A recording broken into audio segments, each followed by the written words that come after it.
Bonjour, je suis Bernard Fried et je m'adresse à vous aujourd'hui pour vous amener quelques précisions sur la neurohypnose. Pour la plupart d'entre vous, vous n'avez jamais entendu parler de ça. Alors, pour ceux qui n'en ont jamais entendu parler, ce que je vous propose, c'est d'aller voir sur le blog.tempérance.fr et il y a un article sur le sujet et vous verrez, ça vous donnera une idée. Sinon, je m'adresse plus spécifiquement à tous ceux qui ont posé des questions et qui, semble-t-il, n'ont pas eu toutes les réponses qu'ils voulaient avoir sur qu'est-ce que la neurohypnose va leur apporter dans leur pratique d'hypnothérapie ou d'hypnose en général. Alors, mon but aujourd'hui, c'est plutôt que de vous faire de longs discours sur le sujet, je vais simplement vous faire une toute petite démonstration avec Olivia. A tout de suite.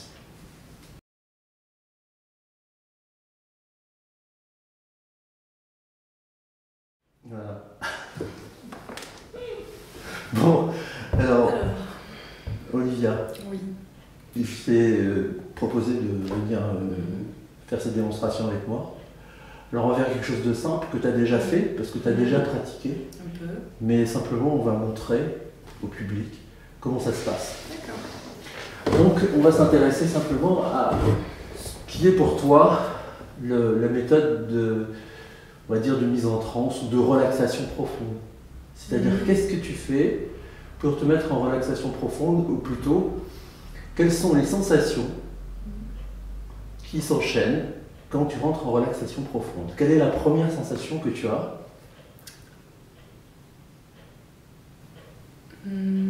La première sensation, ça sera au niveau de la gorge.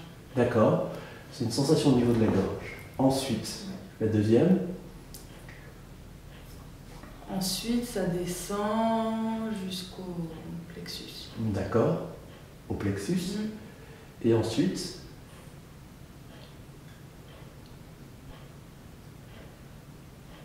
Et bien ensuite, j'ai l'impression que ça remonte.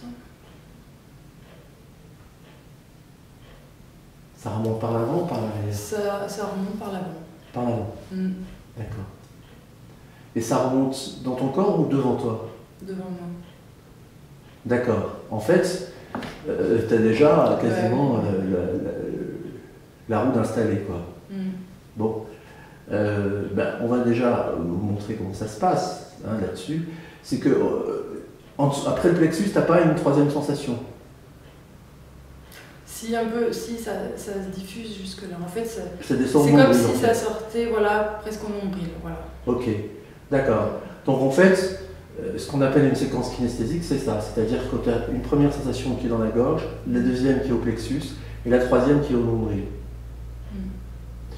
Et en fait, donc si on fait boucler ça, si on fait remonter ce courant de sensations, il remonte et il re-rentre dans ton corps par quelle partie du corps?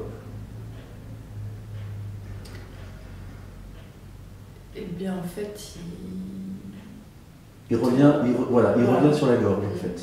D'accord. Ok. Et donc, quelle couleur tu pourrais mettre pour indiquer ce courant? il est plutôt bleu-vert. Bleu-vert, Mm. d'accord. Et qu'est-ce qui se passe là si je te demande d'activer, de visualiser ce courant bleu-vert qui part de ta gorge, qui descend dans le plexus et qui va au nombril, qui remonte devant toi et qui re-rentre par ta gorge? Et si je te demande de l'activer d'un coup et à toute vitesse? Zzz.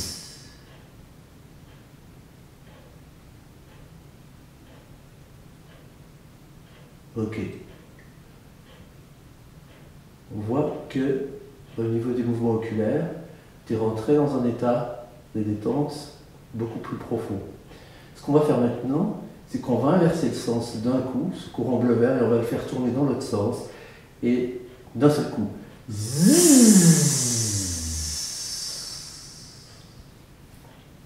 Et tu nous dis ce qui se passe.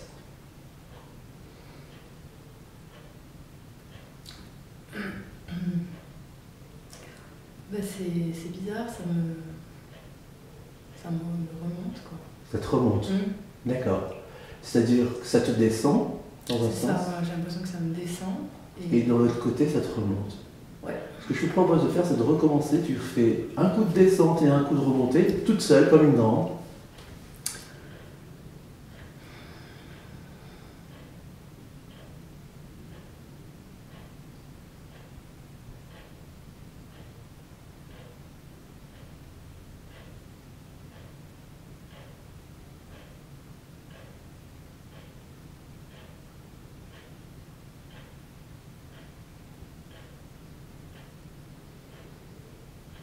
Ok, d'accord. Bah écoute, merci. J'espère que l'illustration va être parlante pour le public. J'espère.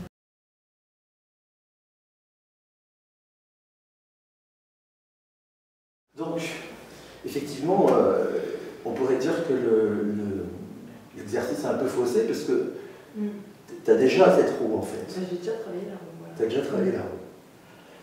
Et cette roue neuronale, on l'appelle ça comme ça, parce qu'en fait, ces différentes sensations kinesthésiques activent, ou plutôt sont le résultat de l'activation de certaines zones du cerveau.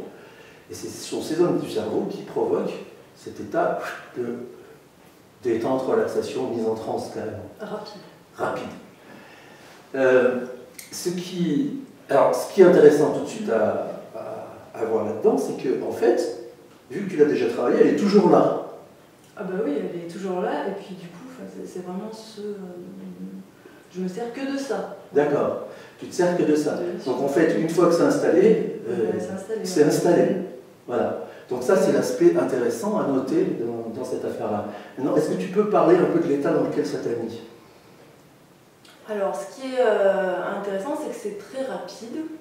Donc on se retrouve dans un état de relaxation et une transe assez... on peut approfondir en plus, donc là on n'est pas allé très très loin, mais c'est très très rapide. Donc c'est très agréable. Ce qui est un peu moins agréable, c'est quand on stoppe la roue et qu'on la fait partir à l'envers, où là, ça donne un peu le tournis quand même. D'accord. Ça te fait remonter très vite. Ça te fait remonter aussi très vite. D'accord. C'est une sensation, je peux pas dire que ce soit désagréable, mais c'est particulier. D'accord.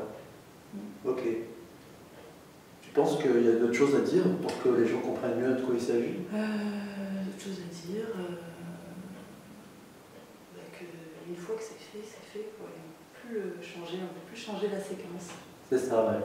Enfin, on ne peut plus la changer. On pourrait la changer si on voulait, mais du moins elle ne se change pas toute seule. Il n'y a pas d'intérêt à la changer si voilà. elle fonctionne. C'est ça. Voilà. Une fois qu'on l'a trouvée, en fait. Une fois qu'on l'a trouvée. Mais en fait, on trouve ça assez facilement.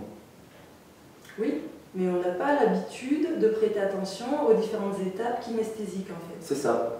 C'est une habitude à prendre. C'est une habitude à prendre, c'est de noter les différents éléments. Parce qu'on a tendance à se positionner sur la dernière séquence, oui.